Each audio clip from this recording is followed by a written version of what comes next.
जय महाराष्ट्र. अगोदर काहीतरी ऐकवते आणि नंतर बोलते.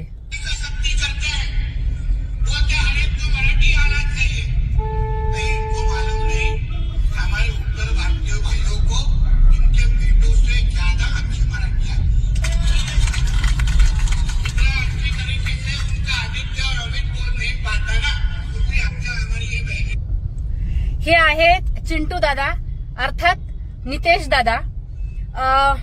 हे सांगत आहेत की कनिष्ठ ठाकरे बंधूंपेक्षा अर्थात आदित्यजी आणि अमितजी यांच्यापेक्षा उत्तर भारतीय लोकांना मराठी चांगली येते. हे ते कशा पद्धतीने सांगतायत, कुठल्या भाषेत सांगतायत, तर हिंदी.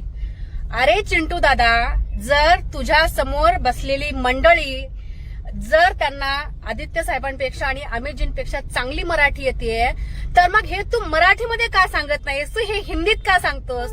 अरे मतासाठी इतकी लाचारी करणार, इतके त्यांचे पादत्राणे चाटणार, शी खरंच काय निर्लज्जपणाचा कळस झालेला आहे ना. अरे थांबवा कुठेतरी. हे आमचा कधीच कुठल्याच जातीला कुठल्याच भाषेला आमचा विरोध नव्हता.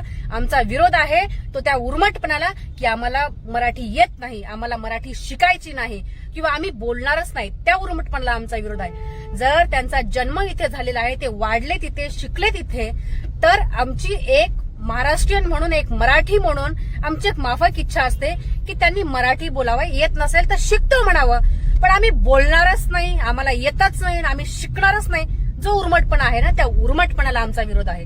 आणि मला अजून एक नितेश चिंटू दादाला सांगायचं आहे की बाबा थोडासा अभ्यास करून येत जा आणि तू आदित्य साहेबांची तर बरोबरी करायलाच जाऊ नकोस.